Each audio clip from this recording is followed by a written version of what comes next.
fin, ya estamos iniciando nuestra transmisión de este viernes 23 de julio del 2021, una más de nuestras charlas entretenidas. Y me da mucho gusto saludarlos, Joel Alejandro Gutiérrez. Qué bueno que estás con nosotros.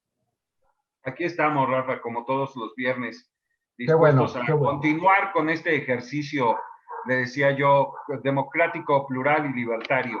Así es que, Eso, adelante. eso. Fíjate que en el subtítulo de nuestra charla mencionábamos que es una charla de amigos masones, pero al descubierto, porque de repente como que todas las charlas de los masones son así como muy a cubierto, como muy misterioso, y nosotros pues como que nos estamos atreviendo a salir, a asomarnos al balcón. Alejandro Zabaleta, qué gusto que estás aquí con nosotros. Te extrañamos la semana pasada, Un tuvimos gusto. algunos mensajes tuyos, pero qué bueno que estás en esta ocasión. Ya estamos de vuelta, los asuntos profanos no me dejaron conectarme hace 8 días, pero ya estamos aquí con todo el gusto y el placer, agradeciendo también a nuestra teleaudiencia, a nuestra televidencia, los que nos acompañan esta noche. Y es un gusto estar aquí ahora, ya que estuvimos como público hace 8 días. Qué Saludos. bueno, nos gustó mucho. Y hoy tengo la sorpresa, una sorpresa extraordinaria para mí, me da muchísimo gusto. Siempre estoy contento con la presencia de Alejandro, de Joel, de Josué, pero hoy además se refuerza con la presencia de un amigo entrañable, un hermano muy querido que se llama Andrés Enzástiga. Andrés, te damos un abrazo de bienvenida. Qué bueno que estás aquí con nosotros. Gracias, Rafa. También yo me encuentro muy contento de estar aquí con ustedes en estas charlas entretenidas. Un saludo también a Joel y a Alejandro. Andrés querido, mira, eres la primera ocasión que nos acompañas en estas charlas entretenidas. Pues, tú con nosotros siempre tenemos relaciones muy estrechas, nos platicamos con mucha frecuencia, pero no en este medio. Entonces a mí me gustaría que nos dijeras rápidamente, ¿a qué te dedicas profesionalmente, mi querido Andrés? Bueno, yo doy clases y debido a esta contingencia que hemos estado viviendo, pues ahora tengo que dar las clases desde la casa, ¿no? Para conectarnos virtualmente, para poder llevar este seguimiento con los muchachos a través de los programas que pues nos indican. ¿Cuál es tu materia, Andrés? Doy clases de historia, doy clases también de civismo y también de geografía. Y de ¡Qué español. barbaridad! ¡Qué barbaridad! Nos van a agarrar a dos fuegos, Andrés Enzástiga y Alejandro Zabaleta, los dos historiadores. Imagínate, Joel. Yo creo que yo me despido de ustedes. Muchas gracias. Y La historia la hacen los mucho gusto y con economistas, querido permiso, ¿no? Rafa. La historia la hacen los economistas y los arquitectos, así es de que ellos nada más cuentan lo que hacemos. Así es. Andrés, normalmente tú radicas en la ciudad de la Eterna Primavera, en Cuernavaca, Morelos. ¿Estás así actualmente allá? Sí, así es.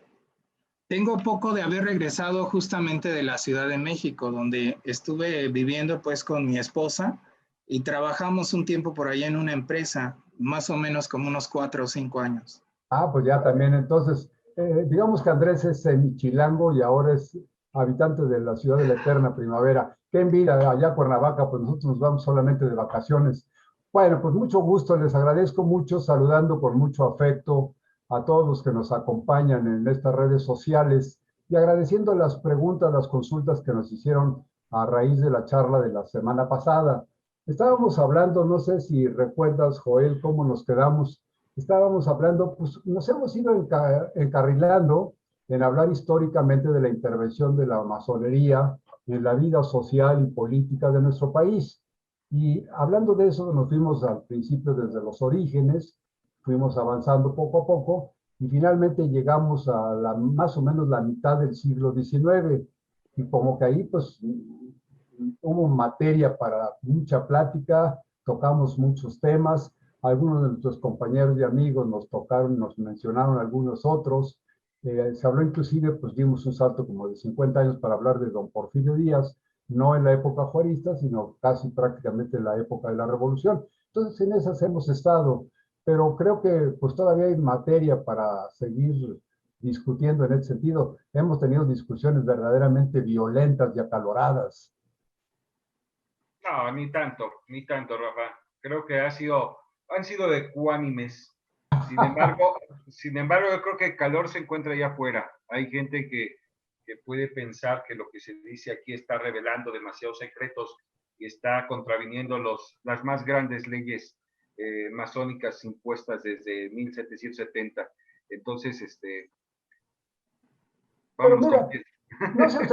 no sé qué opinen ustedes, pero hablábamos justamente con algunos otros masones que nos decían esto del secreto y demás. Yo les decía, pues, por ejemplo, ¿qué secreto puede haber, digamos, de un masón muy destacado, muy importante, que ha trascendido por siglos, que se llama Wolfgang Amadeus Mozart? Pues él era masón y pues su música, su producción, de su intelecto, de su pensamiento, pues ahí está desde hace siglos y está a la mano de quien, o al oído de quien lo quiera disfrutar. Y muchos otros personajes de nivel de la ciencia, del arte, de la cultura, de la política, de lo social, hasta de la milicia, ¿no? Entonces ellos han aportado sus ideas, sus pensamientos, y pues ahí están para el uso de todo el mundo. No podríamos negar los grandes masones de los años anteriores. Y ya en el aspecto de lo que hemos estado platicando, por ejemplo, cuando mencionamos de un presidente de México que se llamaba Benito Juárez, pues Benito Juárez, su vida y su obra, pues no son secreto, están completamente a la luz de los acontecimientos, a la luz de quien quiera juzgar esta historia, ¿no? ¿Qué les parece mi punto de vista? Claro, Yo creo que la palabra clave, perdón, yo creo que la palabra clave que acabas de decir, Rafa, es a la luz. Todo está a la luz. Es algo que manejamos en la masonería de manera recurrente, la luz. ¿Qué queremos los masones? Más luz. ¿Qué queremos para nuestros hermanos? Más luz. Todo está a la luz. Lo que nos ayuda a la masonería es a ver lo que está a la luz, a tener la conciencia abierta para ver lo que es evidente y que muchas veces nuestra propia ignorancia no nos deja ver.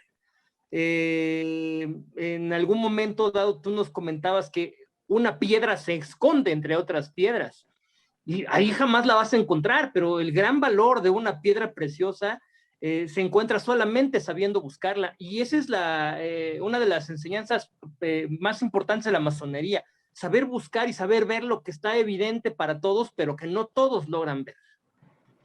Ahora, en este aspecto, yo creo que estamos de acuerdo. En este aspecto, llegamos avanzando en nuestras pláticas a hablar de una época gigantesca, una época preciosa, en la cual el pensamiento afloró en todos los sentidos. Había una verdadera lucha ideológica entre un grupo que actualmente le llamamos un grupo conservador y un grupo que actualmente le llamamos liberal.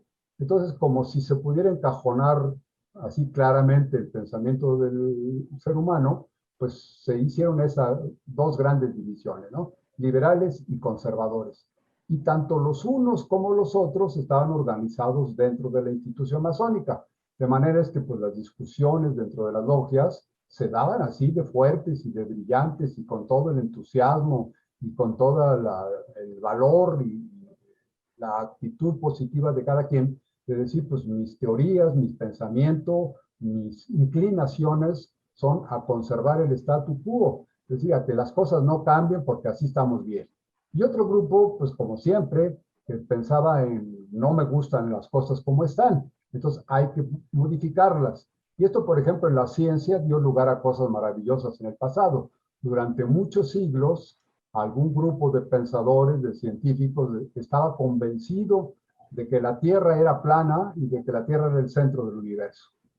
Y así estaban contentos durante muchos siglos, hasta que de pronto hubo algunos que no estuvieron contentos con eso y dijeron, no, permítanme tantito, la Tierra no es plana y además no es el centro del universo. Y pues ahí estaba la lucha y el combate ideológico entre unos y otros. Pero estos combates ideológicos siempre han sido como muy fértiles, ¿no? Siempre han dado origen a nuevas ideas y así hemos ido avanzando hasta este momento en el que el dueño de una cadena de tiendas electrónicas pues ya pudo viajar al espacio con el dinero que nosotros hemos aportado, ¿no? Entonces, en ese sentido, pues yo creo que el pensamiento tiene que ir floreciendo así. Y alguna ocasión, en otra charla que tuvimos en lo privado, nuestro querido hermano y amigo Andrés Enzástiga también tenía unos conceptos muy especiales alrededor de todos esos grandes personajes de la historia. Y me decía que en lo que hemos platicado hasta ahorita, pues hemos coincidido con lo que él ha investigado acerca de la participación muy brillante, muy activa de la masonería dentro de todo ese, ¿qué podríamos decir? Yo casi podría decir el mare magnum ideológico del siglo XIX. No sé si al decir mare magnum me estoy excediendo, Alejandro Zabaleta, ¿cómo ves? No, no, bien. Es que el mundo moderno se construyó en el siglo XIX. Bueno, siglo XVIII y XIX son los siglos de la construcción del mundo moderno y efectivamente mare magnum es un buen término porque significa el enorme mar, el enorme cúmulo de posibilidades y el cambio rápido que estaba sufriendo la humanidad ante los avances tecnológicos, la revolución industrial, las ideas ilustradas que venían y que se mezclaban con las nuevas ideas socialistas que nacieron también en el siglo XIX. Y todo eso da como resultado el mundo moderno, el mundo que conocemos en el siglo XX. Por eso es que está bien utilizado, Ah, qué bueno. unos siglos muy importantes. Ya casi para terminar la última de nuestras charlas entretenidas el viernes pasado, fíjense ustedes que casi interrumpimos abruptamente a Joel, pero lo que pasa es que nos gana el tiempo, ya sabes, en la discusión de los masones siempre se nos va el tiempo, ni nos damos cuenta cuando vemos ya está amaneciendo, pero en este caso pues una hora, ¿no? Y ya estábamos prácticamente sobre el tiempo y Joel como que sentí que te quedaste con las ganas de ampliar conceptos sobre estos personajes. Creo que en especial te quedaste con ganas de ampliar algo acerca de Porfirio Díaz, o por lo menos Bueno, me quedé con esa idea.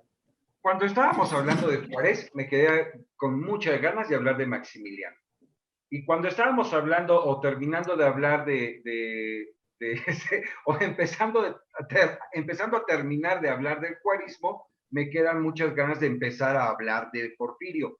Y queriendo hablar de Porfirio, pues nos fuimos a otros temas por ahí que se colaron. Entonces, eh, todo se queda en el tintero, pero no dejo de disfrutar la charla tan extraordinaria que vamos creando, ¿no? Y sí, efectivamente, quería hablar de Porfirio Díaz porque Porfirio Díaz y Juárez se traspolan y se encuentran en la historia y van ahí entretejiendo sus propias historias. A mí me parece bien interesante desde que el mismo Porfirio Díaz con su plan de Tuxtepec, pues se revela contra Juárez, ¿no? Y ahí empieza un movimiento que apoya el rito escocés antiguo y aceptado y apoya mucho para la victoria de Porfirio Díaz, pues obtener muchas canonjías, terrenos, puestos políticos, etcétera, al porfiriato, ¿no? En el porfiriato por parte de toda la parte que había estado en contra de Juárez y que había tenido un corte muy imperialista durante la Guerra de Reforma. Entonces, esa parte me parece muy sustancial en la historia de México y muy determinante para la masonería, y en especial para la masonería del rito nacional mexicano y la masonería escocesa actual, ¿no? Aquí me voy a atrever a algo y se los pongo a consideración de ustedes. Espero que nadie se nos ofenda de nuestros teleescuchas, el auditorio virtual que tenemos, que no se nos ofendan, pero miren, yo me atrevería a decir que lamento mucho que la situación actual no esté a la altura de la situación del siglo XIX. Las discusiones que se producían en aquella época eran discusiones de mucha profundidad. No era nada más de que me cae bien fulanito para gobernador o para presidente, no, me cae mejor mi partido porque yo uso la camiseta de mi partido. No era de tipo deportivo. Actualmente yo, claro, con el perdón de todos los que me escuchan, pero yo actualmente siento que la lucha política es más bien de aspecto deportivo, como cuando digo le voy al América o le voy al Cruz Azul, ¿no? Pero no es una lucha ideológica verdadera. Y en aquella época, y aquí le voy a pedir que nos apoye un poquito nuestro querido hermano Andrés, había, por ejemplo, personajes con ideas tan claras y tan definidas como los escritores de aquella época. Estoy pensando en este momento, por ejemplo, en Lucas Alamán. Lucas Alamán yo no digo que coincido con él, de ninguna manera coincido, pero era un hombre de una preparación extraordinaria y con argumentos que no eran verdaderas las diatribas a las que nos acostumbran ahora los de la televisión, que son puras ofensas y mentiras y agresiones y descontones a los políticos encumbrados, sino aquella época eran luchas ideológicas. Y podías estar en contra, porque hubo personajes que estuvieron en contra de Lucas Alamán, pero las luchas eran de altura, con profundidad de miras, con altitud de miras y diciendo, yo opino por esto y por esto y por el otro, no nada más en la diatriba, llamemos canallesca, que aprecio en esta época en las redes sociales. ¿Qué opinas? ¿Qué idea tienes de esta? ¿Qué nos podrías apoyar, Andrés? Bueno, no solamente Lucas Alamán, sino que también podríamos hablar, por ejemplo, de un Melchor Ocampo. Melchor Ocampo que, por ejemplo, desde el grupo que pertenecía a colaboradores de Benito Juárez, pues yo lo considero, ese es mi punto de vista, yo lo considero como el ideólogo, porque era el brazo derecho de Benito Juárez, ya que, por ejemplo, lo vamos a ver plasmado en lo que son las leyes de reforma, que las últimas que ya se hicieron, que ya se promulgaron, fueron creación debidamente de Melchor Ocampo. Entonces, en base a lo que ustedes han dicho, voy a regresar un poquito atrás en la cuestión de lo que estaban hablando ustedes, de lo que es la luz. Miren, cuando el México independiente se estaba dando como tal, hay una iniciativa por parte de Guadalupe Victoria en 1824, en donde se trata de hacer ya desde ese entonces una sociedad laica. Entonces, no solamente es con Benito Juárez, sino que ya se tenía la intención con Guadalupe Victoria. Y estamos también viendo ese poder y esa forma de que tenían esos personajes de este México independiente con una ideología muy bien cimentada, con una ideología muy bien plantada. Entonces, para la masonería, viene siendo esa piedra en bruto el monopolio tanto de las ideas, de la educación y sobre todo lo que es la religión, por una independencia en el sentido de que los individuos deben de manifestar su libertad en la cuestión de sus ideas. Por esa situación, entonces, el transformarse en una sociedad laica es una sociedad progresista, es una sociedad que asume este compromiso, pero sobre todo al mismo tiempo es una sociedad que va en pos del progreso. Y estos señores masones, entonces tenían las ideas muy claras en ese sentido hacia dónde debería de seguir pues lo que era el país. Eso también lo demuestra cuando, por ejemplo, pues unos después de la independencia trataban de decir, bueno, el camino de México tiene que ser a través de una república centralista porque vemos que de esta manera hay un mejor control de las cosas, y otros decían que era una cuestión federativa. Pero ahí está esa cuestión de la fuerza de ideología por parte de esos personajes a los cuales tú te referías, Rafa. Oye, Rafa, y tomando todas las palabras que dice mi querido hermano Andrés, ¿no nos falta entonces hoy en día una ideología? Que realmente haya una postura ideológica por parte de una facción congruente, aglutinada en un partido que piense y diga, esta es el filo ideológico que quiero continuar, que quiero perseguir, y eso. Y lo digo esto en el sentido de que hay frases comunes que se resuelven diciendo, todos los partidos son iguales. Pues yo pienso más en el gobernante que en la ideología del partido. Yo me fijo más o puedo votar por cualquiera, independientemente del partido, si estudio la carrera de tal o cual. Y creo que eso es falta de cierta ideología. No lo sé, es algo que se me ocurre escuchando las palabras de mi querido hermano Andrés. ¿Qué piensas, Alejandro Zabaleta? ¿Qué piensas de esto que dicen Joel y Andrés? Bueno, a mí me parece muy importante recordar lo que tú dijiste al principio, Rafa, porque tanto liberales como conservadores formaban parte de logias masónicas y había una muy agitada discusión acerca de cuál debía ser el camino que debía seguir el país. Tanto liberales como conservadores creían que sus posturas eran las mejores. Por supuesto, Yo me atrevo a claro. decir que ganaron los liberales en gran parte por su ideología, porque era una ideología, como lo dijo mi querido hermano Andrés, progresista, una ideología que tendía hacia la modernidad, que tendía iba hacia la vanguardia, hacia, digamos, la tendencia universal, la tendencia en todo el mundo era esa. Y ganó en parte por eso, pero en parte también porque política, incluso militarmente logró imponerse. También juega un importante papel la suerte, la estrategia militar y un poco la fuerza. Se logró imponer. ¿Por qué? Porque finalmente, algo que decía Lucas Alamán, tú mencionaste a Lucas Alamán era inteligentísimo y él decía, junto con Fray Servando Teresa de Mier, que era de la misma tendencia, decía, la única forma de mantener unidos a los mexicanos, ellos lo veían así, es la religión católica. Ellos decían así. ¿Por qué?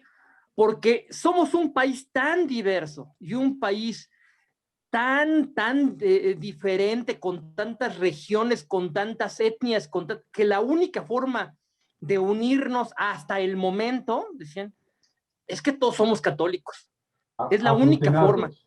Sí. Y como, exactamente, y si perdemos eso, nos vamos a disgregar y vamos a perder territorio y vamos a perder fuerza. Yo incluso diría, para cerrar mi comentario, que ganó el liberalismo, sí, pero ¿a costa de qué? A costa de perder medio territorio, porque efectivamente, cuando llegaron los Estados Unidos a invadir el territorio mexicano a mediados del siglo XIX, 1846, la guerra terminó en 48, no hubo quien los detuviera porque no había un ejército formal, porque cada una de las provincias hizo lo que le pareció mejor hacer, porque no había una dirección, digamos, fuerte, única, y porque pues finalmente no había recursos. En los primeros 20 años de historia de este país no se construyeron los recursos para poder detener eso. Pero a cambio, tenemos un régimen liberal. A partir de ese momento se consolida la construcción del régimen liberal. Es un asunto muy difícil de analizar porque pues incluso aquí pueden entrar nuestras propias ideologías. Aquí puede entrar nuestra propia idea acerca del catolicismo, del cristianismo, del liberalismo, de todo esto. Y justamente lo que tú mencionas, había una fuerte discusión de mucha altura en las logias, que es ahora lo que se ha quizá perdido porque como que los partidos no tienen muy clara la línea por la que van. Como que es muy fácil establecer una serie de estatutos como muy ambiguos, como muy generales, como poco claros, con los cuales es muy fácil pararse al centro y de repente hacerse a la derecha y hacerse a la izquierda, como lo hacen muchos partidos al antojo de sus conveniencias, ¿no? Que en un momento dado están aliados con uno y luego ya están aliados con otro, y es que no, mis estatutos sí lo permiten, y también porque yo creo que a la ciudadanía le hace falta más educación política. O sea, saber que un partido es de izquierda y qué significa eso, y qué significa que un partido sea de derecha, y qué significa que un partido sea de centro. De repente como que ya se dice de manera muy ligera, y yo creo que hace falta educación en este tipo de cuestiones, en este tipo de ideologías.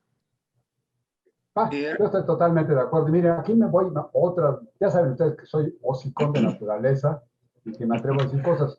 Les quisiera confesar, yo me autoidentifico como liberal. Es decir, a mí me gustan los cambios, me gusta la modernidad, me gustan las ideas jóvenes, las ideas progresistas, etcétera.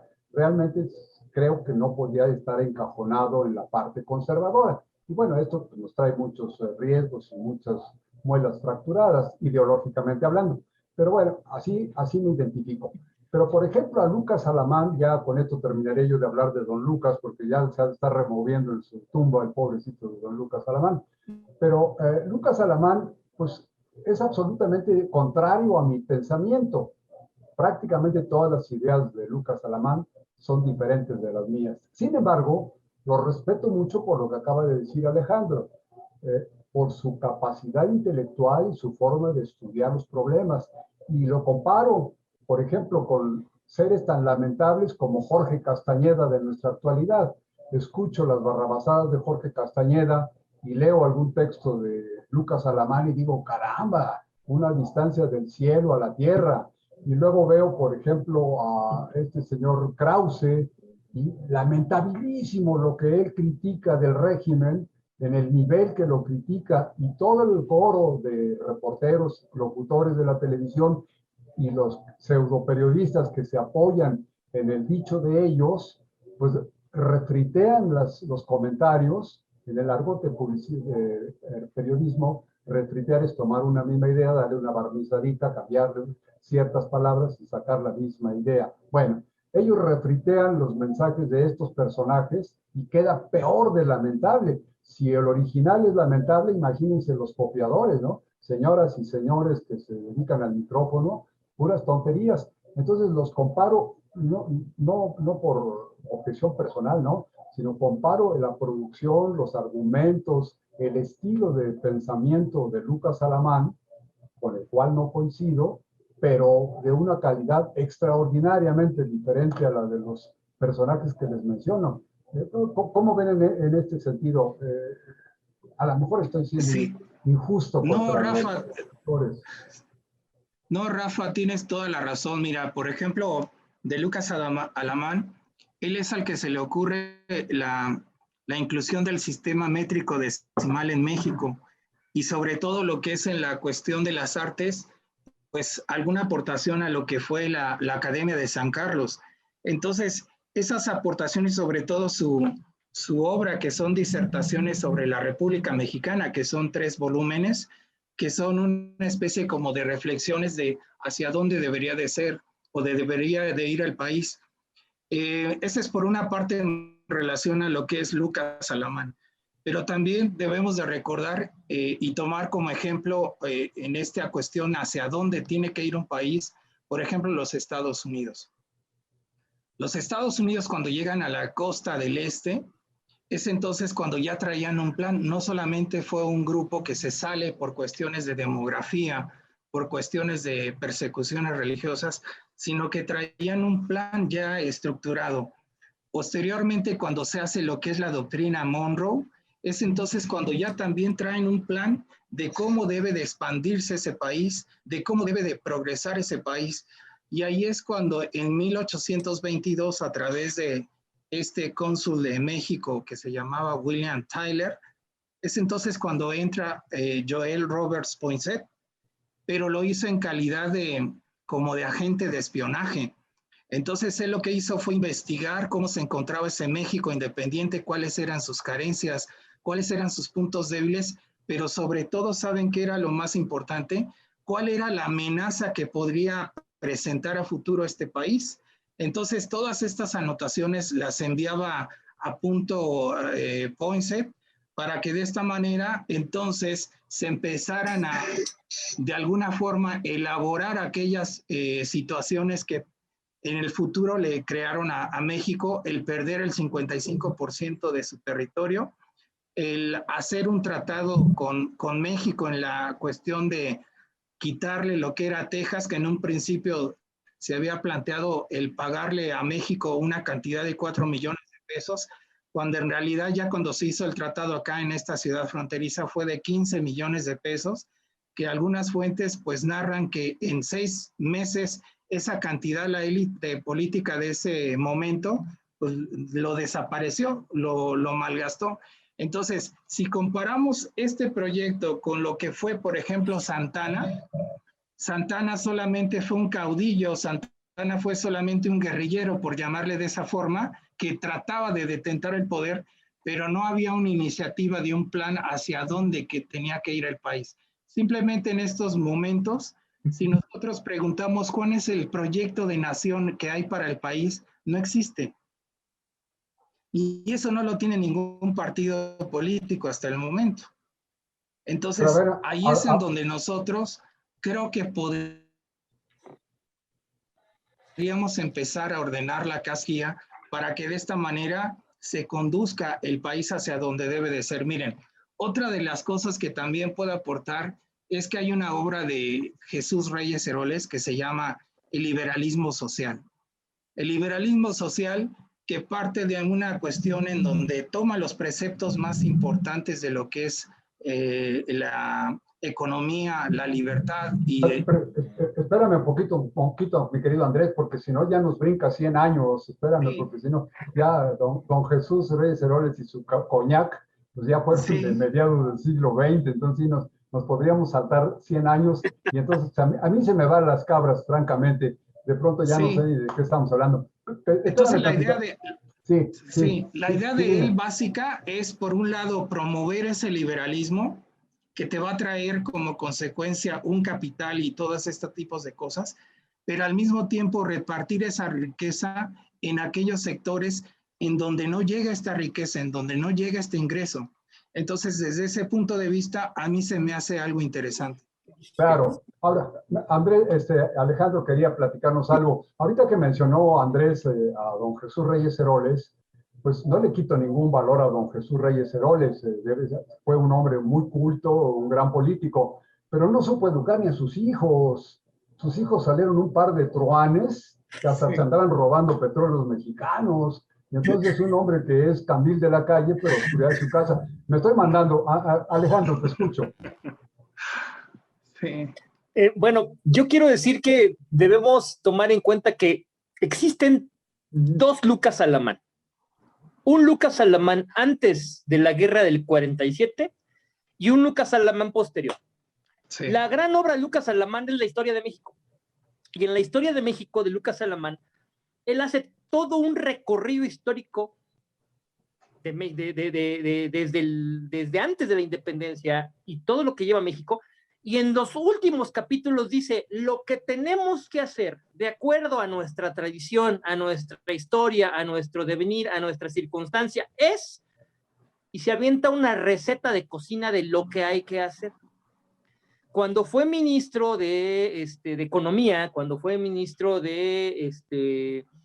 durante el gobierno de Anastasio Bustamante, uno de los gobiernos de Bustamante, proponía la creación de un banco, el Banco de Avío, para financiar la industria nacional. Decía, necesitamos industrializar el país.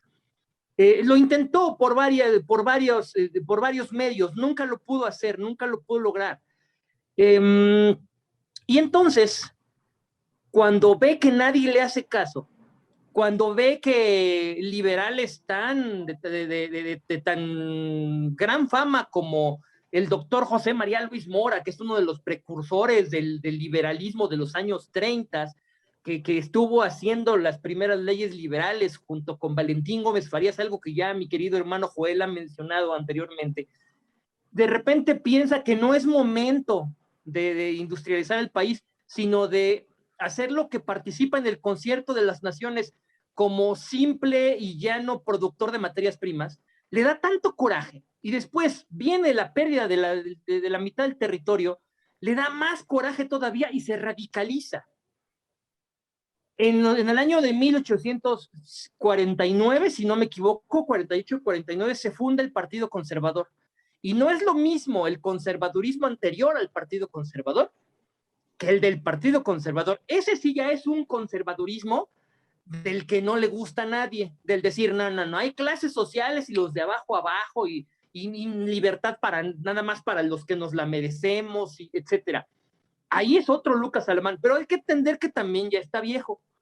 Y entonces Lucas Alamán vuelve a traer al gobierno a alguien que había sido, lo dice mi querido hermano Andrés, caudillo y caudillo y caudillo. Antonio López de Santana es un personaje interesantísimo de la primera mitad del siglo XIX, porque a este personaje, a Antonio López de Santana, le gustaba el poder y presumir el poder, pero no le gustaba gobernar. Porque lo hemos visto, llegaba al poder y dejaba a alguien más encargado, lo dijo Joel en muchas ocasiones. Y lo que tenía don Antonio López de Santana es que tenía un carisma enorme, la gente lo amaba, lo adoraba. Y entonces él era el gobernante ideal para que pusiera la cara. Pero había que decirle qué hacer desde atrás. Y el gran plan de Lucas Alamán era, lo vamos a traer de su exilio en Colombia, lo vamos a poner al frente del gobierno, pero entre José María Tornel y yo le vamos a ir diciendo lo que tiene que hacer, porque ya tenemos la receta de cocina para poder industrializar al país, llevarlo etcétera. El problema es que don José María Tornel se enfermó y don Lucas Alamán se murió en 52 y entonces dejaron solito al peor que pudieron haber dejado, a Antonio López de Santa Anna, que ese cuate sí estaba loco, era un megalómano. Entonces, con todo el poder que tenía, fue cuando se hizo llamar Su Alteza Serenísima y fue cuando empezó a cobrar impuestos absurdos. Unos todavía existen, la tenencia vehicular, el predio, comenzó a cobrar impuestos, pero y las ventanas. exactamente, pero no para el país. Sí, exactamente, pero no para financiar el país, que era lo que se necesitaba, claro, sino para financiar al ejército, que era lo que lo iba a mantener a él en el poder. O sea, se volvió un dictador. Oye, qué interesante. Y bueno, de ahí viene la revolución de Ayutla, de la cual ya hemos hablado. Así es. Hemos tocado, yo creo que puntos bien sensibles en este sentido, pero nos estamos olvidando mucho de la gente que nos está viendo y quisiera, antes de continuar, si me lo permiten, saludar a Gaby Gutiérrez, que nos está escuchando ya atentamente desde hace rato, a una hermana que trabaja con nosotros, saludar también a Susana Suárez, una colega que nos visita, nos sigue de repente y hoy está muy atenta escuchándonos, a Frida que también nos está escuchando, dice que está haciendo su tesis, pero que nos está poniendo atención porque está trabajando ahí en su escritorio.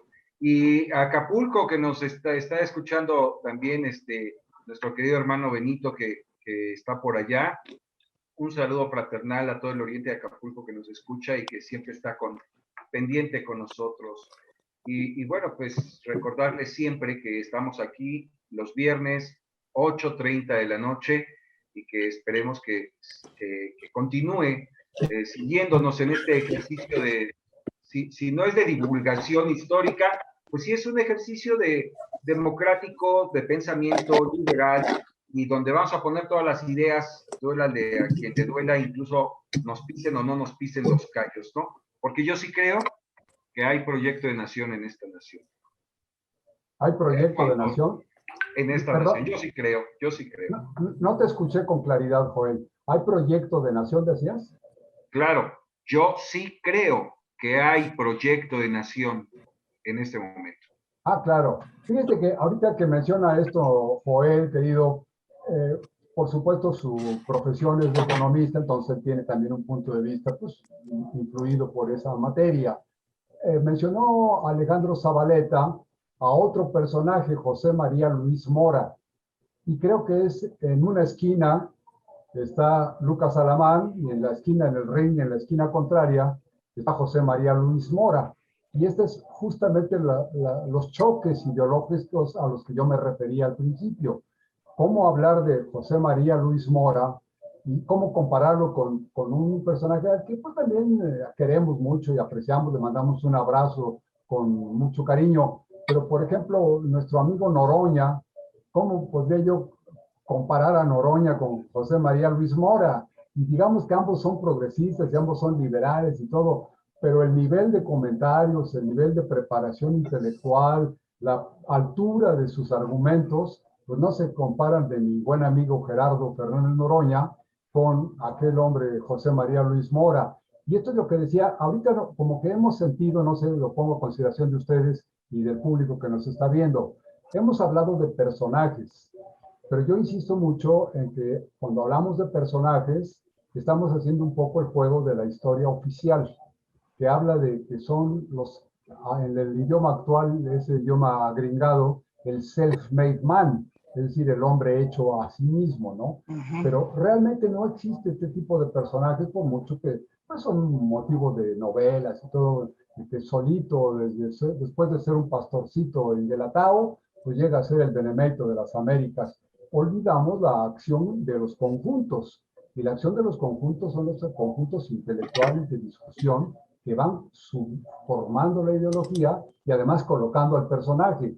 Entonces, de un grupo notable, por ejemplo, cuando se creó el rito nacional mexicano, algunos libros de texto muy famosos, textos masónicos, hablan de que fueron 9 masones los que se reunieron y dijeron, vamos a hacer el rito nacional mexicano. Imagínense qué absurdo pensar que 9 personas hagan toda una institución tan preparada, tan bien fundamentada, con ideas tan liberales y modernas como el rito nacional mexicano. Entonces estamos viendo que los 9 probablemente hayan sido escogidos, pues en reminiscencia, si ustedes quieren, de los templarios, de los 9 caballeros templarios que estaban alrededor de Jacques de Molay, pero esto es nada más la parte poética, pero lo que podríamos hablar son los conjuntos, y aquí es en donde yo regresaba para retomar las palabras de Andrés, pues personajes ya de la época más moderna, la segunda mitad del siglo XIX y ya el XX, son personajes que brillan por sí mismos porque pues solamente hay lugar para un nombre en la marquesina, pero una obra de teatro no es de un actor por importante que sea, es todo un equipo que está tras bambalinas y que son los que organizan esto. Y creo que ese equipo tras bambalinas se llama masonería. ¿Ustedes qué opinan?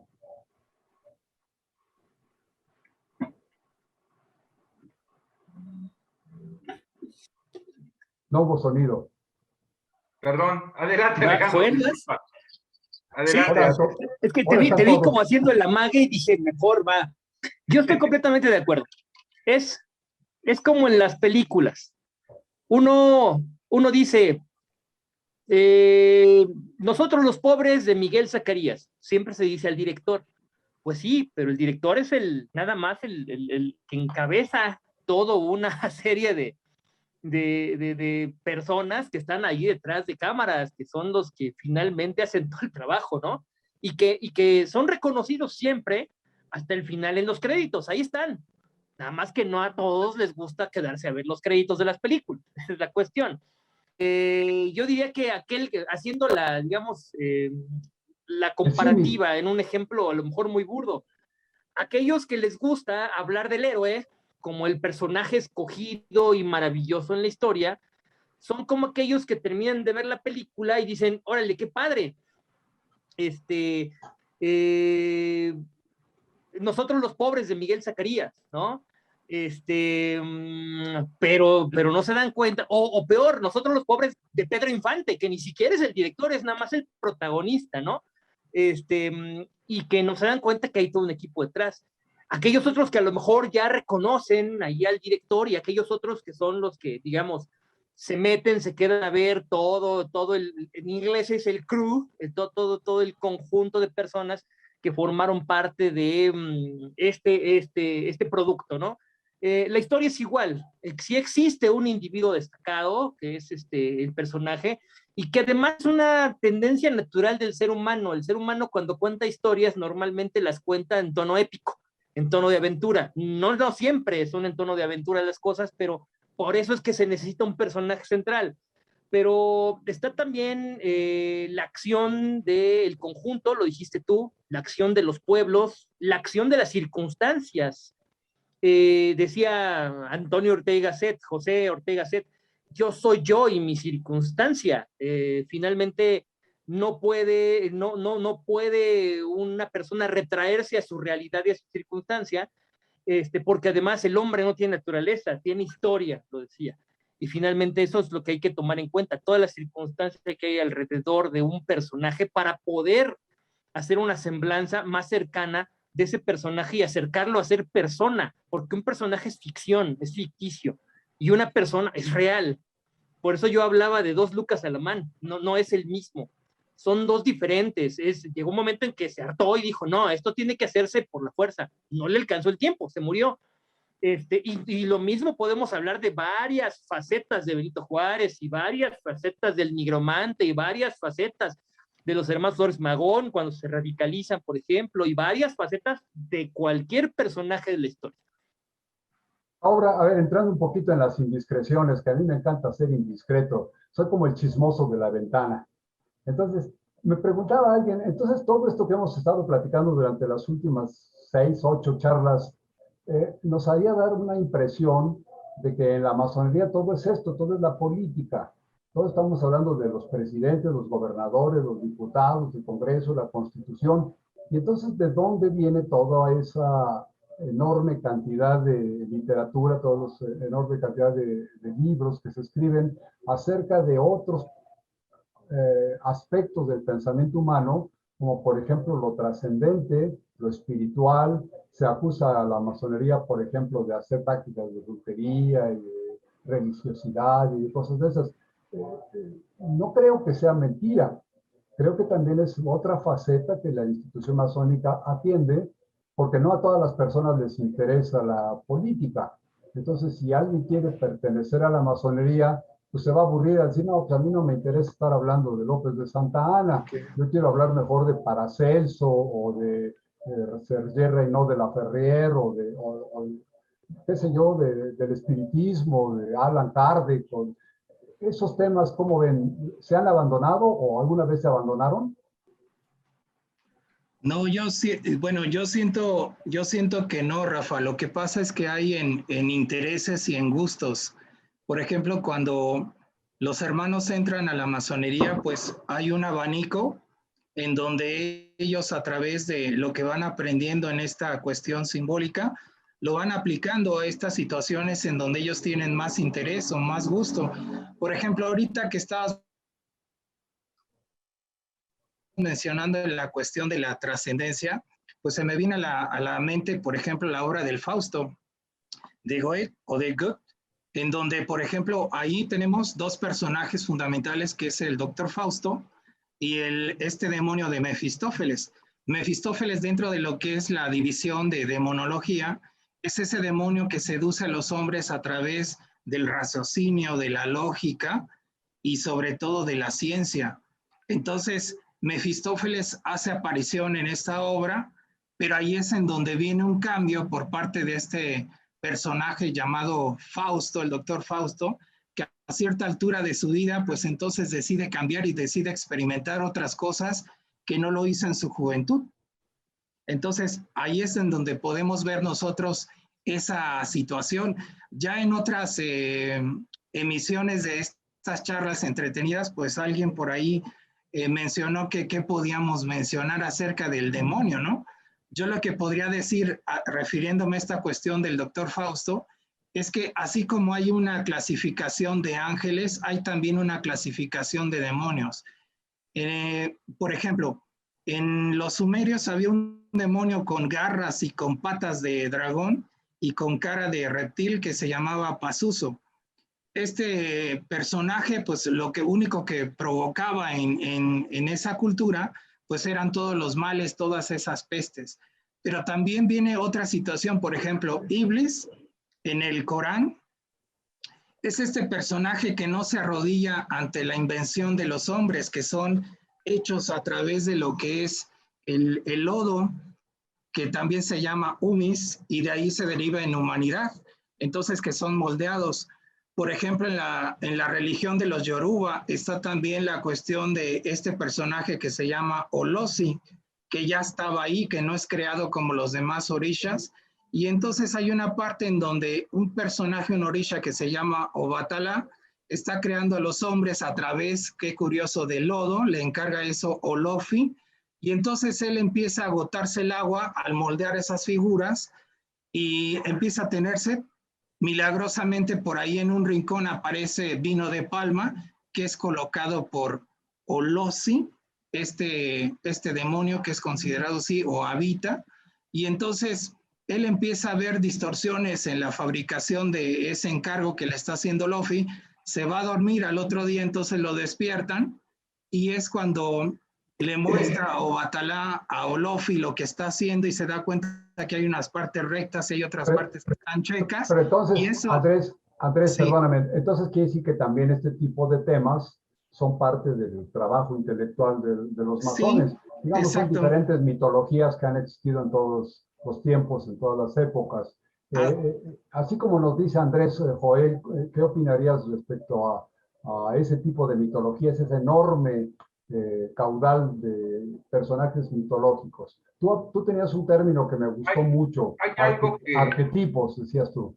Hay algo que debemos entender para entender, y es que finalmente, a razón de mucha divagación y de mucho pensamiento, lo que nosotros podemos es que no debemos o no podríamos descalificar ningún tipo de creencia, porque todas estas se basan en un arquetipo que es una idea primigenia que las unifica de alguna manera tan perfecta que precisamente dan a entender la historia que puede revelarse, ¿no? Es como si la verdad estuviera ahí y se revela de acuerdo a la percepción que tenga cada persona y de acuerdo a los medios que tenga alrededor para poder explicarla. Es la misma verdad, pero explicada de acuerdo a los medios que tú tienes para poder desarrollar la simbología que le pertenece a esa misma estructura social. Entonces, o sea que sí es parte de la discusión masónica también en otros terrenos. Es importante que se entienda que el masón lo que hace es precisamente estudiar las diferencias y encontrar los modelos arquetípicos que le puedan permitir ser una persona que está entendiendo y no descatalogando ni descalificando solo por el hecho de descalificar, ¿no? Claro. Así lo decía Mircea Eliade. Sí, perdón. Decía Mircea Eliade, definía el mito, Mircea Eliade, que es un historiador de las religiones, decía que el mito no es una mentira, es en realidad, lo que dice Joel, un arquetipo. Es la verdad del hecho, de la realidad, traducida en palabras. Es una forma primigenia de explicar la realidad. Y cada sociedad, en su circunstancia, tomaba los elementos que había a su alrededor y le explicaba. Entonces podemos nosotros estudiar mitos prehispánicos mesoamericanos y compararlos con mitos sumerios y compararlos con mitos de la India y compararlos con mitos del Medio Oriente y vamos a ver elementos muy similares, pero vamos a ver circunstancias diferentes. Por ejemplo, ¿por qué la creación para los judíos es con lodo? Pues porque estamos en Medio Oriente. Lo que más abunda es tierra y hay poca agua, entonces hay que hacer lodo. En cambio, si nos vamos con los mayas, pues encontramos el maíz. ¿Por qué? Porque es la sustancia primigenia de la que se hacen los hombres. Entonces, bueno, cuando la mitología occidental ha llegado, por ejemplo, con los mayas, a mí me llama mucho la atención, estos son estudios que están inscritos, los antropólogos los tienen muy bien consignados, que llegan y les explican cómo es la mitología, digamos, judío-cristiana, y ellos escuchan muy atentos y dicen, excelente, sí, yo le creo todo lo que usted me dice, nomás que usted y yo somos diferentes. Usted está hecho de lodo, yo soy un hombre de maíz. Sí. Y entonces, pues, mi solución para mis problemas es distinta a la suya. Usted solucione con su lodo lo que tenga que hacer con su lodo, porque yo soy un hombre de maíz. Ahí está el yo soy yo y mi circunstancia, pero si comparamos la mitología es exactamente la misma, pero con diferentes circunstancias. Es el arquetipo, es la verdad del hecho traducido en palabras, y eso también lo estudiamos en la masonería. Todo lo que sea cultura nos atañe. Como dice querido hermano Joel, todo lo humano, que nada humano me sea ajeno, ¿no? Hace un rato, Rafa, estabas hablando acerca de Mozart. Entonces, inclusive ahora en el campo, por ejemplo, de la música, vemos que lo que es en la flauta mágica, cuando hay este drama entre la reina de la noche y su hija, ahí estás viendo cómo simbólicamente se está separando la luz de la oscuridad, en donde dice, tú ya nunca más serás mi hija, ¿no? Entonces, ahí estás viendo también cómo el individuo puede plasmar todo esto que se aprende en la masonería en un campo específico, en este caso fue la música. Oigan, ya se nos está acabando el tiempo. Tengo muchos comentarios de muchos de nuestros televidentes, de nuestro auditorio de las redes sociales, que afortunadamente nos siguen, nos han dado comentarios y nos han dado opiniones.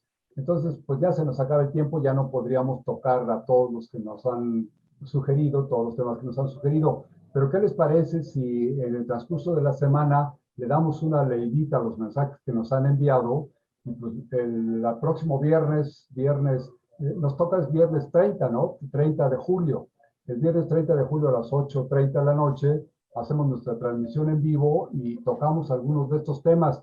Porque me decían esto, ahorita lo que acaban de mencionar de Mozart y de las mitologías de tipo religioso y todo esto, que también hay mitologías de héroes y mitologías de políticos, ¿no? Pero hablaríamos de otro tipo de mitologías de espíritus más trascendentes.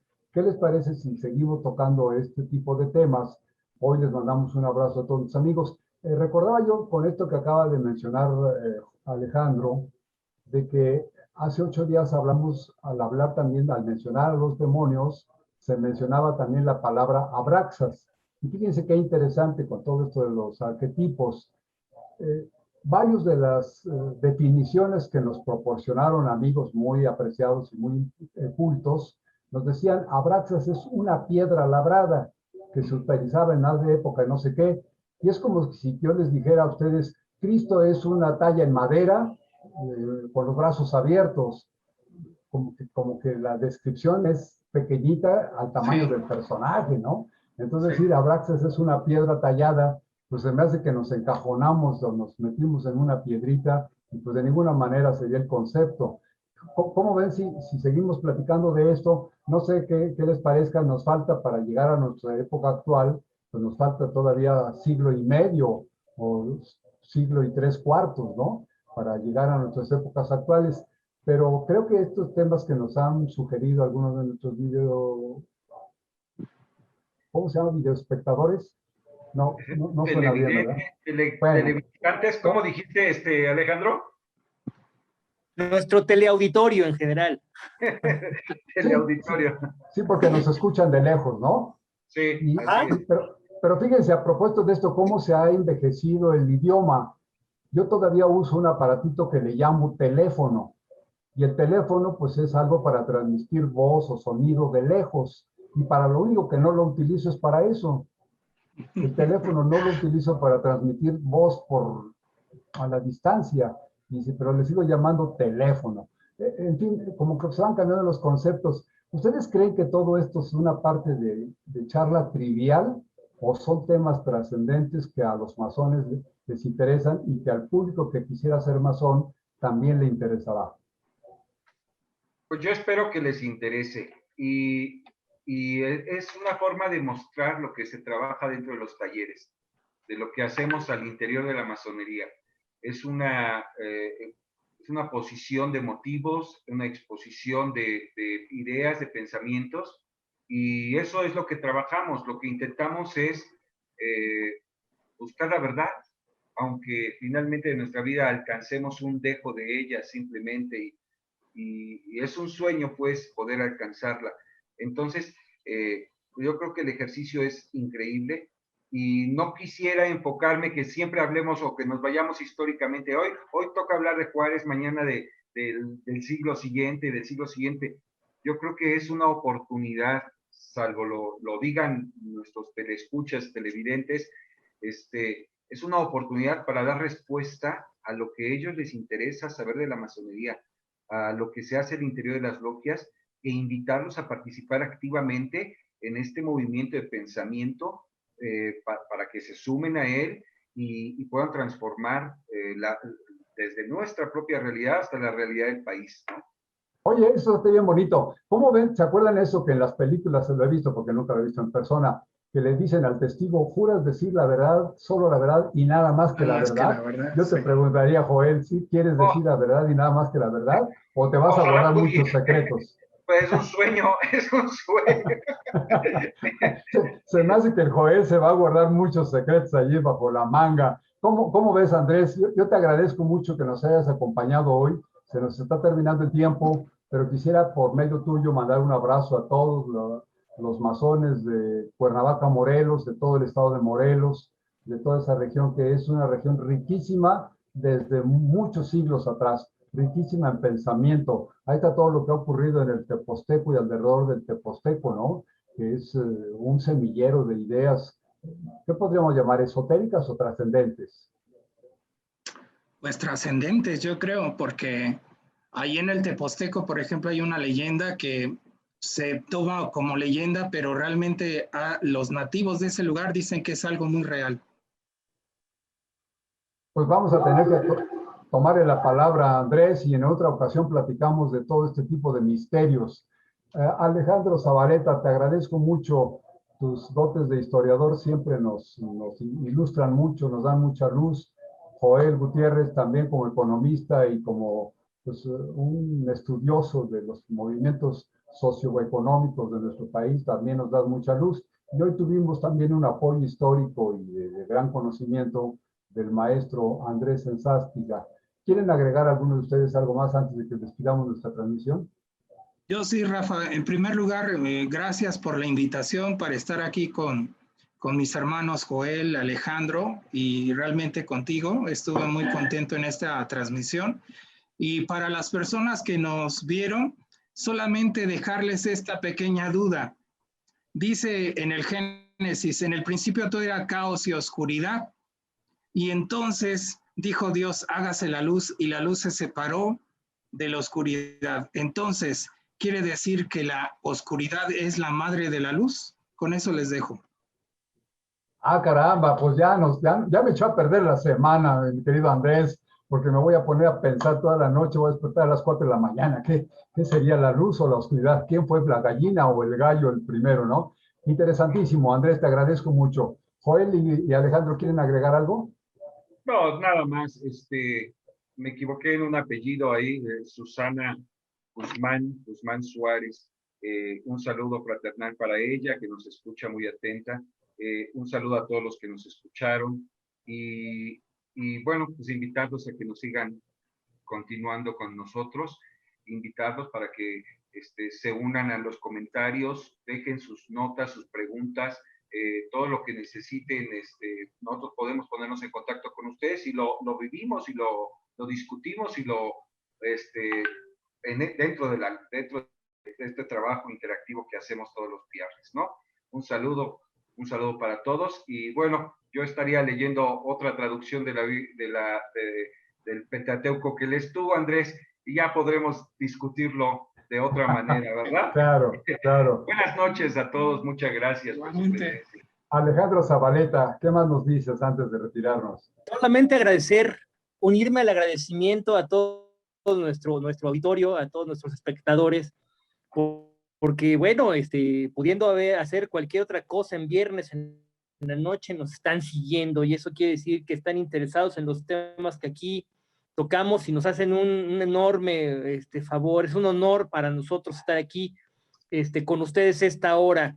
Los invitamos a que nos sigan acompañando todos los viernes de 8:30 a 9:30 de la noche y que nos manden sus dudas, que nos manden sus preguntas, sus comentarios, y pues trataremos de resolver en la medida de nuestras posibilidades y tomando en cuenta nuestras limitaciones, todo lo que nos pregunten acerca de masonería. Y muchas gracias nuevamente a Joel, a Andrés, a Rafa, a todos nuestros televidentes.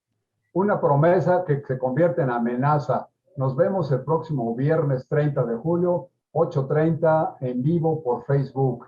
Les agradezco de todo corazón que nos hayan acompañado, nuestros amigos de Teleauditorio. Muchas gracias por estar con nosotros. Seguiremos luchando por dar a conocer algunas de las ideas que durante muchos siglos han estado ocultas. No, francamente no sé por qué, pero estaban como metidas dentro de un cascarón que no permitía que se airearan. Y dicen que donde no hay aire puro, pues todo se pudre. Entonces creo que es conveniente darle luz y darle aire a nuestra ideología. Les agradezco, Joel, muchas gracias, Alejandro, Andrés, muchas gracias. Nos vemos el próximo viernes. Que tengan la mejor de las semanas. Cuídense, por favor, del COVID, porque de verdad que es una pandemia que sigue viva y sigue agrediendo mucho, sobre todo a la gente joven. Que tengan la mejor de las semanas. Gracias. Un abrazo fraternal para mi hermano Marco. Gracias. Adiós. Hasta luego.